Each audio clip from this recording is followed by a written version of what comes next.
تخيل تفيق الصبح وتلاقي الأرض اللي تحت رجليك بتنحرق، تروح تجري وتطلع من الشباك تلاقي كل المدينة بتولع، بيوتها، شوارعها، وحتى المقابر اللي فيها كلها مولعة، وكأن مدينتك فجأة تحولت لجهنم مصغرة. القصة هاي لنار إلها أكثر من 60 سنة وما حدا قادر يطفيها لليوم. مش بس هيك، هاي النار ممكن تضل مولعة كمان ل 250 سنة لقدام. يا جماعة الخير، احنا مش بفيلم رعب ولا أنا قاعد بحكي لكم عن جهنم، احنا بنحكي عن مدينة سنتراليا بولاية بنسلفانيا الأمريكية، المدينة اللي ألهمت صناع الفيلم الشهير سايلنت هيل، واللي قصتها أغرب من الخيال. كيف غلطة واحدة صغيرة حولت مدينة حضارية عامرة لمدينة أشباح ممنوع حد يفوتها، وشو قصة الولد اللي بلعته الأرض وعاش ليحكي القصة المرعبة. كالعادة جيبوا لي كاسة الشاي أو فنجان القهوة وركزوا معي باللي جاي، لأنه اللي راح تسمعوه اليوم إشي ما بيدخلوا العقل.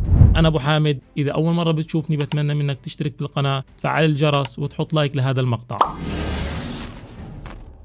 الحكاية بتبلش بسنة 1962. سنتراليا كانت مدينة صغيرة وهادية عايش فيها حوالي 1000 بني آدم، وأغلبهم بيشتغلوا بالمناجم، لأن تحت المدينة كان في كنز كبير، شبكة ضخمة مش معروف أولها ولا آخرها من مناجم الفحم. الناس كانت عايشة ومبسوطة وما حدا حاسس إنه كان قاعد على قنبلة موقوتة. وبيوم من الأيام، تحديدا بشهر مايو 1962، مجلس المدينة قرر ينظف مكب النفايات عشان يوم الذكرى عندهم. الطريقة اللي اختاروها كانت بسيطة وسريعة ومش مكلفة، يولعوا النار بالزبالة ويحرقوها وبعدين يطفوها بالمي زي ما بيعملوا كل سنة. جابوا 5 رجال إطفاء متطوعين، ولعوا النار واستنوا الزبالة تنحرق، وبعدين طفوها وروحوا على بيوتهم مبسوطين. بس اللي ما كانوا عارفينه إنه النار ما طفت، بالعكس النار نزلت من شقوق بالأرض ووصلت لعرق فحم ضخم تحت المدينة، ولأن الفحم هو وقود أصلا وسريع الاشتعال، ولأنه كمان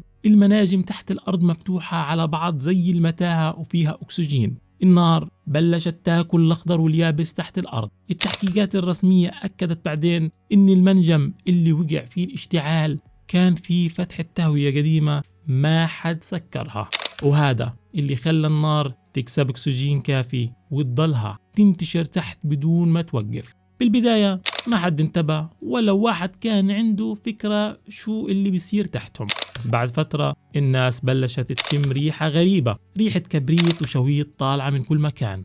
الأرض صارت تسخن، حرفيا بتسخن، وبتمر الأيام والسنين. وفي سنة 1979، يعني بعد 17 سنة من الحريق، صاحب محطة بنزين اسمه جون كودينغتون كان بيقيس مستوى البنزين بالخزانات اللي تحت الأرض. لما يطلع العصاية لقاها سخنة زي النار، استغرب الزلمة وجاب ميزان حرارة ونزله. انصدم لما شاف الحرارة وصلت ل 78 درجة مئوية. تخيلوا، البنزين كان بيغلي تحت المحطة، ولولا لطف الله كان المدينة كلها طارت بالهواء. وهان دق ناقوس الخطر، والأوان شكله فات ومش حنقدر نرجع لوراء أكتر. بنفس السياق خليني أخذك على السريع لقصة تانية أرعب بكثير، واللي خلت العالم كله يفتح عيونه على سنتراليا. القصة صارت سنة 1981. كان في ولد عمره 12 سنة اسمه تود دومبوسكي طالع يلعب بساحة بيت جدته، وفجأة وبدون أي مقدمات الأرض انشقت وبلعته. حفرة عمقها مش معروف وعرضها 1.5 متر فتحت تحته. الولد اتعلق بآخر ثانية بجذور شجرة وهو بصرخ، وتحته الجحيم حرفيا، دخان سام، لهب كبير، وحرارة قاتلة. ابن عمه سمعه وركض عليه وسحبه بآخر لحظة. تود نجا بعجوبة، بس هذه الحادثة كانت القشة اللي قسمت ظهر البعير. القياسات اللي انعملت باللحظة نفسها بيّنت إنه غازات الحفرة كانت فيها تركيزات قاتلة من أول أكسيد الكربون، ولو الولد نزل 30 سنتي تحت زيادة كان راح يموت بثواني بس. الناس فهمت إنه الموضوع مش بس ريحة ودخان، الناس فهمت إنه الأرض ممكن تاكل أولادهم وهم عايشين كمان. بعد قصة تود الحكومة الأمريكية ما ظل عندها أي حجة. الكونغرس خصص 42 مليون دولار عشان يخلوا المدينة بشكل فوري لما كشفوا القصة. الخيار كان واضح، يا بتضلك وتموت محروق أو مخنوق من أول أكسيد الكربون، يا بتبيع بيتك للحكومة وبتطلع. الأغلبية الساحقة حملوا حالهم وفكحوا. أكثر من 500 بيت انهدوا وصاروا بالأرض. الرمز البريدي للمدينة 17927 إلغى من السيستم سنة 2002، يعني رسميا سنتراليا بطلت موجودة على الخريطة. بس هان بتجيك الصدمة. في كم واحد رؤوسهم يابسة رفضوا يطلعوا وقالوا هاي أرضنا وبدنا نموت فيها. ضلوا يقاتلوا بالمحاكم سنين وسنين وسنين لحد ما سمحت لهم الحكومة يضلوا، بس بشرط لما يموتوا بيوتهم ترجع للحكومة وبتنهد فورا. من بين الأشخاص اللي رفضوا يطلعوا كان في عائلات إلها أجيال ساكنة بسنتراليا من القرن ال19، وحتى إنه سنة 2013 الحكومة اضطرت توقع اتفاقية خاصة معهم اسمها اتفاق البقاء مدى الحياة. لليوم في أقل من 5 أشخاص لسه عايشين هناك وسط الدخان والنار اللي تحتهم ورغم كل المخاطر. تخيلوا العناد لوين وصل. طبعا مدينة زي هاي مستحيل ما يطلع عليها قصص وخرافات. خليني أحكي لك أشهر إشي عنها.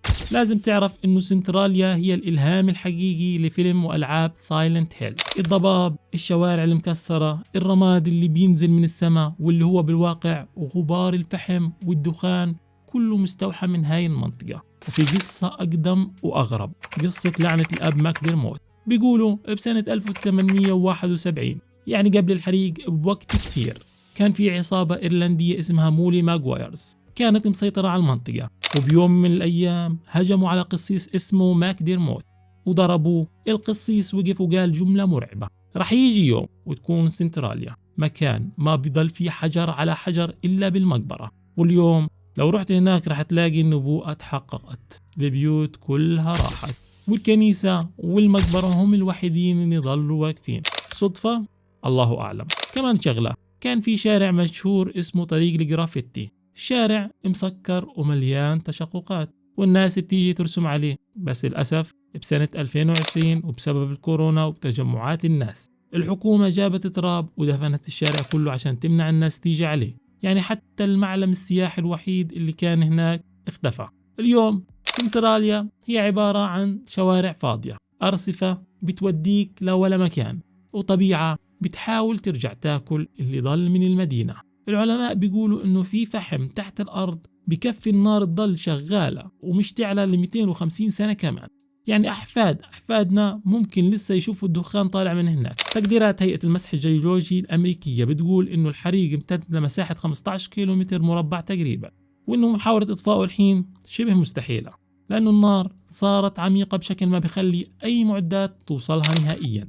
قصة سنتراليا بتعلمنا درس قاسي كثير: غلطة بشرية صغيرة مع إهمال ممكن تمحي تاريخ كامل وتشرد عائلات وتدمر بيئة لقرون. السؤال القوي إلكم يا جماعة، لو كنتوا مكان الناس اللي رفضوا يطلعوا، هل بتضلوا ببيوتكم فوق أرضكم حتى لو النار تحتيكم، ولا بتشردوا وبتشتروا حياتكم وحياة أولادكم؟ اكتبوا لي رأيكم بالتعليقات، ولا تنسوا اللايك والشير والاشتراك عشان تضل توصلكم كل القصص النارية. عشان هيك بشوفكم بالفيديو الجاي مع قصة جديدة وعجيبة. سلام.